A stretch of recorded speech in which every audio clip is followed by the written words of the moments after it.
And so now this is the review of Manny Pacquiao dethroning Jessie Vargas of his WBA World Welterweight Championship. In a fight where Pacquiao definitely showed that he still has a whole hell of a lot of tools, and showed that it takes a very very good fighter in order to beat somebody like him, regardless of age or the possibility of declining skills and just ability overall. And I don't really think that his skills have necessarily declined as much as a lot of people try to say, or I guess you know detract from certain guys' wins from. But that's besides the point. Here against Jesse Vargas, did a solid job. I thought Jesse Vargas was actually very much in the fight though. Through about 8-9 rounds, it was pretty much in the championship rounds, pretty much 9 through 12, where Vargas, I thought, had his mental lapses kind of got to him. I think like overall one of the biggest troubles with Jesse Vargas has been overall mental lapses in his fights. I think that definitely came to a head in a major way in the late rounds here against Pacquiao, where Vargas, I thought it was a mental lapse that kind of led to him getting knocked down in the second round. Basically got countered off of a jab, weak jab, as his foot was in the air, got caught off balance with a big shot from Pacquiao. Definitely a hurting type of a shot, but I didn't think Vargas was hurt, and you could see that in the way that he was thrown back with power shots immediately afterwards. But I thought he was very much in the fight from the early rounds into the middle rounds. It was only the late rounds where it seemed like Pacquiao managed to kind of pull away and kind of basically put the nail in the coffin for winning the fight. Of course, the judges had it 118-109, 118-109, and 114 to 113, all for Manny Pacquiao, unanimous decision.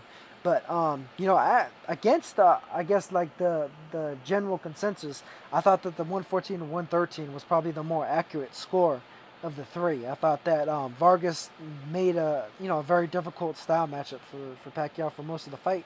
And like I said, it was only in the late rounds where I thought Pacquiao managed to kind of pull away essentially, and kind of just show the overall difference in class, basically, and just the difference in. Well, I mean, I think class is probably the good way to put it. Where Jesse Vargas sometimes has those kind of mental lapses.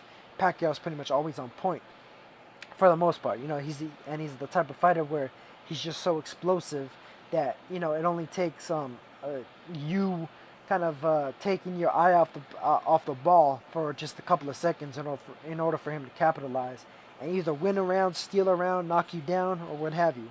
And that was something that definitely plagued Timothy Bradley in the fights, especially in the second and third fight against Pacquiao. It plagued many other fighters that Pacquiao has fought, and it plagued Vargas in the later rounds of this fight, and led to Pacquiao managing to dethrone him basically. So Pacquiao, of course, is now a world champion once again. A lot of people think that there's always the idea that he's going to retire soon. I think based off of this, and based off of his post-fight reaction, he was saying that he'll fight anybody that the fans want to see him fight. It'd be interesting to see what exactly happens with regard to that. A lot of people are throwing Mayweather's name out there. Of course, he was ringside. I think it's as much of a possibility as it ever has been, just by virtue of the fact that all the money that's basically involved in that fight. Even though that's not really a fight I'm especially interested in seeing. I'd like to see some of the young guard try and take that torch away from the older guard. But at the same time, the young guard needs to go in there and actually do that. These guys need to be fighting each other. Like the Garcia versus Thurman fight should be fights that would get more consistently in order for the younger guys to kind of take that spotlight away. Errol Spence, for instance, I think it would be very much a guy that's very much a threat to anybody out there. And if Pacquiao decides to continue his career, that's exactly the type of fight that I'd like to see him fight. To fight the guy that everybody seems very much unwilling to fight. The guy that Thurman and Garcia and Broner and so forth seem very much like not to want to like speak his name, even like to even acknowledge his existence because of the possibility of eventually having to deal with them basically, and deal with them in the ring, which is just a whole nother aspect of it, outside of promotional or contractual obligations. But I think that would be a great fight.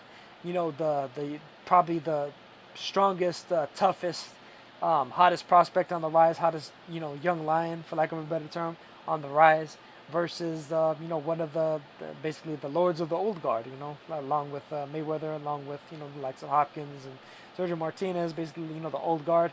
You gotta see if the young guy can usurp the old guy, or if the old guy is able to, just kind of further cement his overall legacy.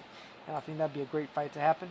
If Pacquiao were to fight some of the other champions, I don't necessarily think that those would be bad fights necessarily, but that's just my personal shout out for who I'd like to see Pacquiao fight next should he decide to continue. Outside of that, though, I mean, just another solid victory for Pacquiao. There's not much more that could be said for that. As for Jessie Vargas, it'll be interesting to see where he goes from here. I wouldn't be surprised if him and Timothy Bradley wound up rematching, just based off of the whole thing. But I'd really like to see if they're able to get any of that stuff done, if they're able to, mix and match some of these guys between Top Rank and, the PBC kind of side of things. I'd like to see Bradley against Porter, or Vargas against Garcia, or Vargas against Porter, Bradley against Thurman. Mix and match some of these guys, man. There's a lot of matchups that could potentially be made that have been held up very much so by the just the overall kind of promotional war, the promotional Cold War and stuff like that. So I mean, if it seems like it's thawing at least a little bit, I'd like to see it thaw a little bit more, and mix and match some of these guys, regardless of if one side is going to have more of an advantage over the other.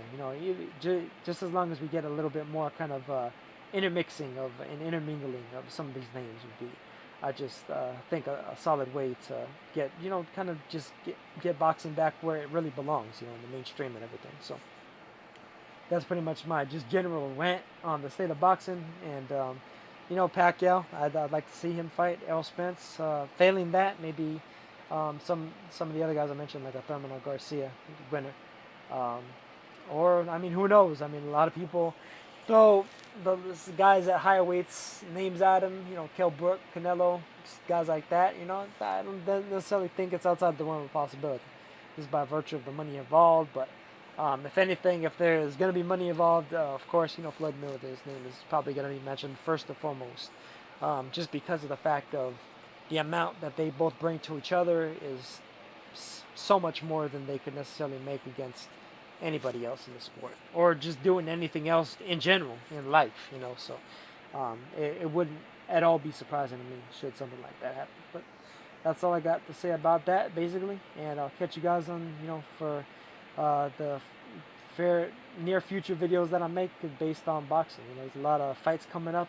Glad to see the schedule pick back up now after a bit of a late October drought, and it'll be interesting to see how a lot of these fights turn out, and how all these guys' different careers progress. I'm always about the progression and looking forward to what's up next. So that's all I got to say for this one, and I'll catch you guys in the next place. Peace.